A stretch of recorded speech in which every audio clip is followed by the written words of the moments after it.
සාදු සාදු සාදු තෙරුවන් සරණයි ශ්‍රද්ධාවන්ත පින්වත් ඔබ සියලු දෙනාට. පින්වත්නි, අප ගෞතම බුදු පියාණන් වහන්සේ විසින් 45 වසක් මුළුල්ලෙහි දේශනා කළ උතුම් ශ්‍රී මුක බුද්ධ භාෂිතය සමහිත සුව පිණිස මුළු ලොවටම බෙදා හරින බෞද්ධ නාලිකාවේ කුරුණෑගල මධ්‍යස්ථානයේ මගින් ඔබ වෙත ගෙන එන මේ උතුම් සදහම් දේශනාව මෙලෙසින් ආරම්භ කිරීමටයි මේ සූදානම් වන්නේ. පින්වත්නි, මේ උතුම් සදහම් දේශනාව පැවැත්වීම සඳහා අප සිදු කළ ගෞරවනීය ආරාධනාව පිළිගෙන මේ උතුම් සදහම් මණ්ඩපය වෙත වැඩම කොට වදාළ කනත්තේ වැව කොළඹගම ශ්‍රී මියගුණාරාම රජමහා විහාරාධිකාරී, නේපාලයේ ලුම්බිනි නුවර ශ්‍රී ලංකා මහා විහාරයේ බහරකාර විහාරාධිපති ආචාර්ය පූජනීය ගල්ලැහැපිටියේ ප්‍රේමරතන පින්වත් ස්වාමින් වහන්සේව අප සියලු දෙනාම එක්ව සාදු නහද පවත්වා වන්දනා කරමු. සාදු සාදු සාදු. පින්වත්නි, මේ උතුම් සදහම් දේශනාව මෙලෙසින් ඔබ වෙත ගෙන එන්නට සිය පින්බර දායකත්වය ලබා දෙන්නට යෙදෙන්නේ පාදනීය මකුලාගම ලිපිනෙහි පදිංචි එච්.එම්. හේරත් බණ්ඩා මහතා, ගංගානේ දිසානායක දියණිය, බුද්ධික දිසානායක බෑණනුවන් ඇතුළු එම පවුලේ ඥාති හිතවතුන් විසින්. එසේනම් ඔබ අප කෙරෙහි මෙත් සිතින් මේ උතුම් සදහම් දේශනාව පවත්වන්නට ගෞරවනීය දේශකයන්න් වහන්සේට নমස්කාර පූර්වකව ආරාධනා කර සිටිමු. අවසරයි ස්වාමීන් වහන්ස. සාදු සාදු සාදු. සමන්ත චක්කවාලේසු අත්‍රා ගච්ඡන්තු දේවතා සද්දම්මං මුනි රාජස්ස සුනන්තු සග්ග මොක්ඛදං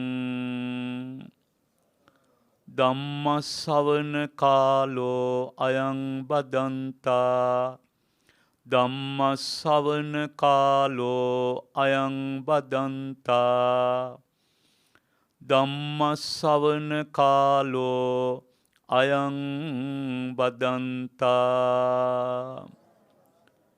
නමෝ තස්ස භගවතෝ අරහතෝ සම්මා සම්බුද්දස්ස. නමෝ තස්ස භගවතෝ අරහතෝ සම්මා සම්බුද්දස්ස. නමෝ තස්ස භගවතෝ අරහතෝ සම්මා සම්බුද්දස්ස.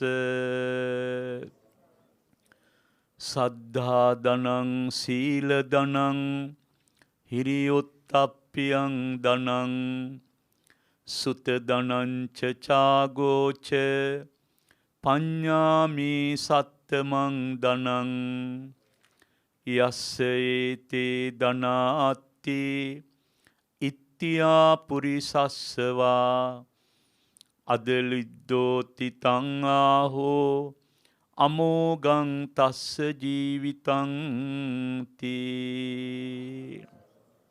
පරම පූජනීය මහා සංඝරත්නයන් මට අවසරයි ධම්සභා මණ්ඩපයට පැමිණි අපේ පින්වර සිල්මෑණියන් වහන්සේලා දෙනම සද්ධර්ම දේශනාවේ සදහැබර දායකත්වයේ ලබා ගනිමින් මුළු ලෝකේ පුරාම බෞද්ධ රූපවාහිනී සදහම් මාධ්‍ය තුලින් මේ සද්ධර්ම දේශනාව sannivedanaya කරමින් ධර්ම දායකත්වයේ ලබාගෙන බුදුබණ අහන්න එකතු වෙච්ච පින්වත් මව්පියවරු, තරුණ වයසේ පින්වත් දූල පුතාලා, බෝසත් පුංචි දරුවන් ඇතුළු වාසනාවන්ත පින්වත් පින්වතියන් අපේ රට තුලත් මුළු මහත් ලෝකේ පුරාමත් අද මේ බුදුබණ අහන ලක්ෂ සංඛ්‍යාත ශ්‍රාවක ශ්‍රාවිකා පින්වත් පින්වතියනි, භාග්‍යවතුන් වහන්සේ 45 වර්ෂයක් පුරාම ලෝකයා සුවපත් කළේ දේශනා ධර්මයෙන්. බුදුරජාණන් වහන්සේ දේශනා කළේ ධම්මචාරී සුඛං සේති අස්මින් ලෝකේ පරම්හිච කියලයි. භාග්‍යවතුන් වහන්සේගේ සද්ධර්මයට අනුගත වෙලා කෙනෙක් ධර්මානුකූලව ජීවත් වෙයිද මෙලෝ පරලෝ දෙලොව සුවසේ ගෙවන බව භාග්‍යවතුන් වහන්සේගේ දේශනාවයි. මෙලෝ පරලෝ දෙලොව නිවා ගන්න බලාපොරොත්තුවෙන් අද මේ සද්ධර්ම දේශනාව ඇහුම්කන් දෙන්න ඕන. අහන බුදුබණ, ඇහෙන බුදුබණ සංතානිය තුළ පදිංචි කරගන්න ඕන. ජීවිතේ පුරාම ධර්මානුධර්ම ප්‍රතිපදාව වඩමින් දහමට අනුකූලව ජීවිතේ පවත්වගෙන යන්න පින්නතුන් අදිෂ්ඨාන කරගන්න. කෙනෙක් ලෝතුරා දහමේ රැකවරණේ ලබනවා කියලා කියන්නේ පින්නතුනි ඇසින් දකින රූප, කනින් අහන ශබ්ද, නාසයේ දරන ගඳ සුවඳ, දිව විඳින රස, ශරීරයේ සොයන පහස, විඥාණය අපේ හිත සොයන සිතුවිලි. මේ ඉන්ද්‍රියන් 6 ගොදුරු කරගන්න අරමුණක් පමණයි කියලා දැනගෙන එයාට ජීවිතේ නිවා ගන්න පුළුවන් නම් භාග්‍යවතුන් වහන්සේගේ සද්ධර්මය එයයි. මේ තරම් බුදුබණ අහන රටක පින්නතුනි නිවි සැනසීගේ ජීවිත කලාතුරකින් තමයි මුණ ගැහෙන්නේ. පිනතුල වෙලාවකට හිතන්න භාග්‍යවතුන් වහන්සේගේ උපමාවක්නි ගිනි ගන්න තුඹසක් හැම සිදුරකින්ම දුම් දානවා. එහෙම නැද්ද ජීවිත කියලා පින්නතුන් කල්පනා කරන්න. තුඹසේ සිදුරු වලින් දුම් දමන්නේ ඇතුළ පිච්චෙන නිසා. අද සමාජ බොහෝ දිනක් ඇතුළ ගිනි ගන්න දුම් දමන අතිධාවනයෙන් දුවන ජීවිත බවට පත් වෙලා නිවි සැනසෙල්ල ධර්මයේ වඩලා දහමේ රැකවරණේ ලබාගෙන උපදින මරණ සසරේ කාමාවචර ලෝකයෙන් ඈත් වෙන ලෝකයෙන් නිදහස් වෙන ධම්මග වඩන එක අද බොහෝ දිනක් අත්හැරලා බණ අහන්නේ සද්ධර්ම දේශනාවන් පවත්වන්නේ දම්පින්කම් කරන්නේ ඒ සියල්ල සම්ප්‍රදායකට පමණයි. අවබෝධයකින් තොරවයි.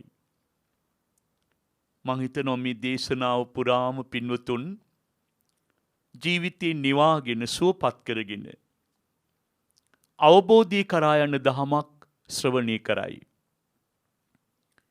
මේ දේශනාවෙන් විද්‍යමාන වන ආර්ය ධන වලින් එකම ධනයක් හරි ඔබේ ජීවිතය තුළ උපයා ගන්න. පෝෂණය කරගන්න, ආයෝජනය කරන්න. ඒ ආර්ය ධනයට අනුව ජීවිතේ පවත්වගෙන යන්න පුළුවන් නම් අද ලිද්දෝ භාග්‍යවතුන් වහන්සේ වදාළ කවදාවත් ඔබ දිලින්දෙක් වෙන්නේ නැහැ. අමෝගං කවදාවත් ඔබ හිස් පුද්ගලයෙක් වෙන්නේ නැහැ. මහා පිරිච්ච ප්‍රඥෙක් සද්ධර්මයෙන් ධනවත් වූ ආර්ය ශ්‍රාවකෙක්. එයා නිදාගෙන ඉඳලා අවදි වුණා වගේ මරණින් මතු භයානක දුගතියෙන් නිදහස් වෙලා පරලෝ සැනසීමක් ලබනවා. අද බණ අහන්න ඕන අවබෝධය කරා යන බලාපොරොත්තුවෙන්. පිනුතුනි හැම වෙලාවෙම ශ්‍රාවක ශ්‍රාවිකා චරිත කතා කියවලා විතරාගී ආර්යයන් වහන්සේලා ජීවිතේ නිවාගත්තු තැන් අඳුනගෙන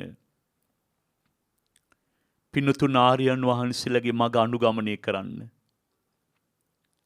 අපි හැමදාම සංඝං සරණං ගච්ඡාමි කියලා ශ්‍රාවක සංඝ රත්නේ සරණ යනවා. ඒක සම්ප්‍රදායක් පමණක් නෙමෙයිද? දැන් පින්නතුල හිතලා බලන්න සීලය, සද්ධර්මය, භාවනාව මේ සියල්ලම අපි සාම්ප්‍රදායිකව ජීවිතයට කිට්ටු කරගත්ත දේවල් විතරයි. ඔබ පුංචි කාලේ පාසලේදී පන්ති කාමරයට යන්න පෙර පන්සිල් සමාදන් වෙලා තියෙනවා. ඔබට අතීතයේ දැන් සිහිපත් වෙයි. ඒක එක අංගයක් විද්‍යාලේ සම්ප්‍රදායක් සිරිතක්. පිට්ටනියට එකතු වෙලා පේලි හැදිලා පන්සිල් කියවනවා කෙනෙක් අපිත් කියවනවා. පන්සිල් සමාදන් වෙන ගමන් ළඟ ඉන්න කෙනෙකුට අතින් අයින්නවා කකුලින් ගහනවා. ඇයි? අපිට සීලේ පිළිබඳව ශ්‍රද්ධාවක් තිබුණේ නැහැ. සීලේ පිළිබඳ අවබෝධයක් තිබුණේ නැහැ. පන්සිල් සමාදන් වෙලා විනාඩි කිහිපයක් මෛත්‍රී භාවනා කරනවා. එස්පියාගෙන අපි සාම්ප්‍රදායිකව ගුරුවරුන්ට බය හිටිය විනා භාවනාව පිළිබඳ අවබෝධයක් තිබුණද? නැහැ. ඒ වගේමයි සිල් සමාදන් වෙච්ච දවසේ වුණත් අද අපේ රටේ ලක්ෂ සංඛ්‍යාත ශ්‍රාවක ශ්‍රාවිකාවන් ගමී පන්සලේ ධර්මශාලාවේ උපෝසතේ පිහිටනවා. සිල් සමාදන් වෙනවා. සමාදන් වූ ශික්ෂාපද පිළිබඳ අවබෝධයක් තියනවද? නැහැ. මහරහතන් වහන්සේලගේ උතුම් ජීවිතයට අනුගත කරලා සීලය ආවර්ජනා කරන්න තරම් අවබෝධයක් කෙනෙක් ලබලා දෙන්නෙත් නැහැ.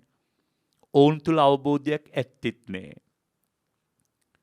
අර කුඩා කාලේ ඉඳලා පුරුදු වෙච්ච විදිහටම දැනුත් වියපත් වෙලා ඒ භාවනාවමයි ඒ සීලෙමයි ඒව ඇඟ ඇතුලින් අපිට බලපෑමක් කරන පිළිවෙලට අපි හුරු වෙලා නැහැ. අවසානයේ සම්ප්‍රදායන් ගොඩාක් ඔළුවේ තියාගෙන සදාටම දෙනෙත පියා ගන්නවා. දැන් අපිට මගහැරුණේ මොනවද? කල්ප කෝට ගානකින් ලද සම්බුද්ධ ශාසනය මගහැරුණා. කල්ප කෝටි ගානකින් ලද සද්ධර්මයේ මගහැරුණා. කල්ප කෝටි ගානකින් ලද ඉන්ද්‍රියන් අරෝබලත් නො වූ මනුෂ්‍ය ජීවිතේ මගහැරුණා.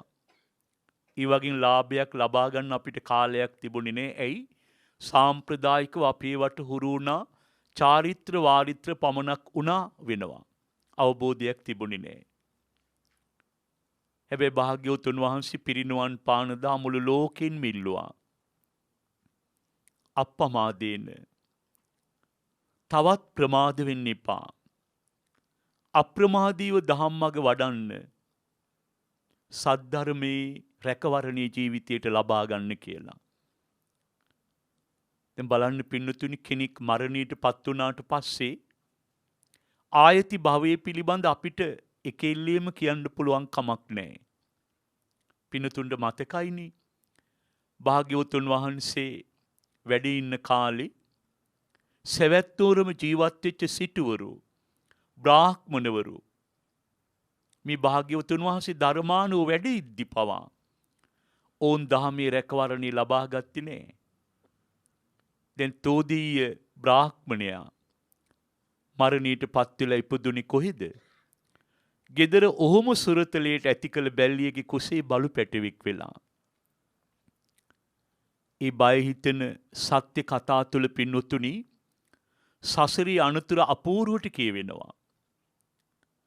පෙර කළ පින්බෙලින් මේ උතුම් මිනිස් දිවිය ලබාගත් අපි අප්‍රමාදීව ආයති භවයේ සැපවත් කරගන්න, සුවපත් කරගන්න මේ සද්ධර්මයේ ප්‍රයෝජනෙට නොගත්තොත් පින්වතුනි සංසාරේ අපි ගලව ගන්න කිසි කෙනෙක් නැහැ. අපි හැම කෙනෙක්ම අනතුරක. ඒ නිසා මේ බුදුබණ අහලා සද්ධර්මයේ නුවණින් මෙනෙහි කරලා ධර්මානුකූලව ජීවිතේ පවත්වගෙන යනවා කියන අදිෂ්ඨානය ජීවිතේ ඇති කර ගන්න ඕන. අද මේ දේශනාවට මාතෘකාව උනේ ආර්ය ධන පිළිබඳවයි. අපි මුලින්ම ආර්ය කියන වචනය අවබෝධ කරගමු. ආර්ය කියලා කියන්නේ පින්නතුනි උත්තම ශ්‍රේෂ්ඨ කියන අදහස තමයි ආර්ය කියන බුද්ධ වචනේ තුල ගැබ්වෙන්නේ. ආර්යයන් වහන්සේලා කියලා කියන්නේ බුදුරජාණන් වහන්සේ, පසේ බුදුරජාණන් වහන්සේලා, විතරාගී ශ්‍රාවක සංඝරත්නය. මේ තමයි ගෞතම ශාසනී ආර්යයන් වහන්සේලා. ඉතින් භාග්‍යවතුන් වහන්සේ දේශනා කළා ආර්යයන් වහන්සේලා ජීවිතේ